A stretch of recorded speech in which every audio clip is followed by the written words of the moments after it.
most underrated athlete right now. Bobby, You know, lead us off. you could give me credit for the topic, but it's not an easy to. It's not an easy. It's not an easy debate, but I really liked it. I'm like, shit, Yeah. that fucking makes my head spin a lot. Yeah, because I actually try to think about it. I'm in the shower. I'm like, fuck. I think it's easier to talk about like all time most underrated players, but like to think modern day. I mean, I think that's tough. I think just the easy one. Obviously, I watch the Dolphins a lot, and I compare these together. Okay. I think underrated's got to be. You could tie them together. Aaron Brewer and Patrick Paul. You know, Aaron Brewer, when he came here, people thought, who is this guy? He's undersized. He's never going to hold it down in the middle. He's turned into an all-pro center. Like, he does this thing week in and week out. Patrick Paul, when we drafted him, everybody said, what? At this high? Like, what are you doing? He had bad tape, bad feet, bad hand placement, raw as can be. They had no shot at development. And then he sit behind Armstead for 1 year, and he starts this year for the first time, and he's just plug and play, forget about it. So to me, I think both of those guys are highly underrated. And Patrick Paul, a little deserving. I mean, first year starting. Yeah. I get that. But nonetheless, those guys are awesome. Brewer for sure. I mean, shit, didn't even make the first, what is it? The Pro Bowl. Pro Bowl. But it was like first team all pro. Like, make it make sense, you know? I got an underrated athlete for you, not just somebody in specific, but all hockey players. I think hockey is one Like of the that. most, is the hardest I agree. sport. For one, you're learning how to be coordinated to skate. You're hitting each other. You're using the puck. There's so many different things that go into hockey. I think is very difficult. And then we got to give a shout out to our boy Chucky, right? When you look at somebody who was coming off an injury, right? He was out for most of the season, comes back to play with the Panthers, and then just gets thrown right into this trip with the United States. I mean, shout out to him. I think people aren't giving him the kudos that he deserves there. Obviously, he's a top player in the NHL, but look at someone who was just coming off a major injury, got back mid-season for his regular season team, is now playing for the Olympics. I think that's something definitely that hasn't been highlighted as much, going into how difficult hockey really is for guys and the toll that they take on their bodies. I mean, you get to the end of the season, you realize that you have 6 bruised ribs, a concussion, you have all these no teeth, you got fake teeth in and dentures. So I think that's something that's definitely underrated that people don't realize. Yeah. To piggyback on you, Wingo, I That's a completely great take. agree. I love that. I was actually going to go the hockey route as well, and the fact that you took all the hockey players is actually true. Like, it's true. Though. It is, bro. Those guys it's are the most freaks, underrated. man. It's the most underrated sport, and obviously Playing with like broken sternums. It's crazy. It's crazy. But for me, kind of like you mentioned Chucky, right? Somebody who I don't think is as underrated anymore because of the run that we've had these last 2 years. But people are always sleeping on Barkov, right? And Barkov is somebody that in these 2 years, people have come to realize, obviously, how good he is now, right? He's not as underrated as he was maybe just 2 years ago. But Barkov has been this guy for years, like 8 years at this point. And I think you're even seeing it now with this current Panthers team. Like, obviously, we've missed him the entire year. And not that, like, we're not, like, fully struggling, but, like, we're going to have to make a big push again to the playoffs. And missing Barkov is such a huge piece. So I think, like, in pairing with Chucky, because Chucky's also been out, like how important those two guys are to us, but also just like league-wide, because everyone talks about, obviously, McDavid, Draisaitl.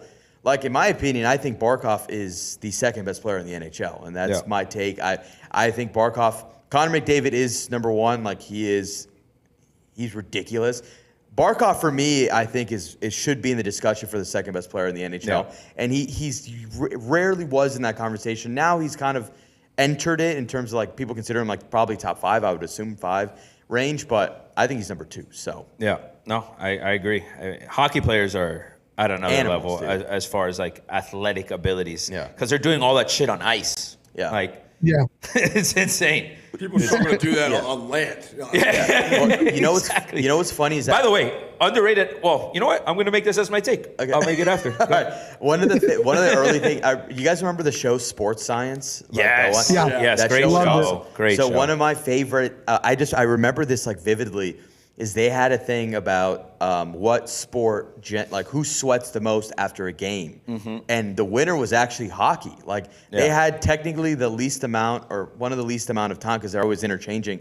But even those short spurts that they're on there, they are doing so much. Their heart They're rates are exerting probably so hitting much 180 energy. plus. Exactly. That they actually, even being in the ice and the cold, they finish a game and like. they are the sweatiest athletes Yeah. of all. And then two, you look at like you hear stories of these goalies who will drop like 15 pounds in a game Yes. throughout a game. Like, and you just think like they're just Right. all those little moves constantly being like it's Because draining. you're balancing the whole time. Yeah. Like you got to Yeah, be yeah, yeah. engaged at all times. You're not on flat land. Like it's absurd. It is crazy. Which so. I was gonna go, very similar route to like Wingo, general athlete.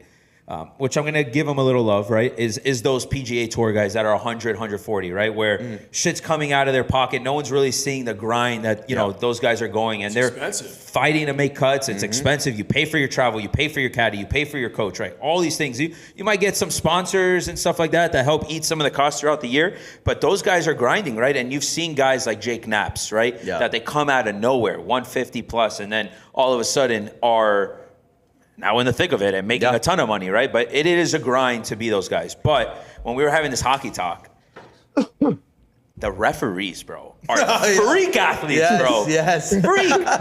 Those pucks are coming under. They're jumping up in the air, landing smooth on their feet, dodging pucks, sprinting up and down the ice. Like, talk about athletes, bro.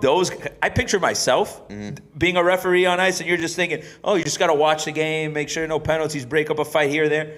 Fuck no, bro. Those guys, every time I see that guy jump clear in the air over a puck and land, the instinct to react in real time to a puck coming God knows how fast at you, and then land on the ice and then just keep moving like if nothing happened, breaking up fights, being in the thick of it, physical. Always on the ice, up and back. Up and down, bro. And they don't have those intermission periods, like some of these players have. Like, obviously, intermission of the actual periods ending, but, like, they're not getting on and off the ice. Yeah. Like, they're up and down the whole time. So, shout out the refs in hockey because it is impressive what they do. Yeah. Well, go for it, Bob. I was just saying, me and Joe was actually on the phone this morning, and we were talking about the kid from Oregon coming on this draft. He's a white safety.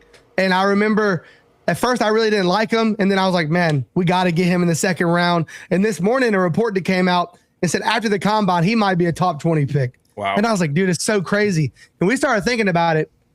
When was the last like real good like white safety? There's only a few, and there's like one for every decade. And that made me realize the most underrated player in the league might be Harrison Smith for the Vikings. Wow.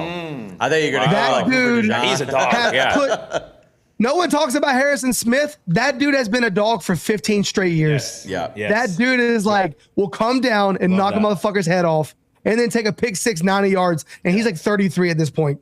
And like, no one talks about Harrison Smith. That dude has had no decline in 12 years. He is a dog. That's a dog. That's a dog. People pick. do not talk about him enough Yeah. as being like one of those safeties. Like you said, how long has he been in the league now? He's been like, for a while, dude. double He's been digits, there right? for, yeah. 33? Huh? Yeah, he's 33, almost Yeah. 9 years, 10 years. Yeah. I like it. I like it.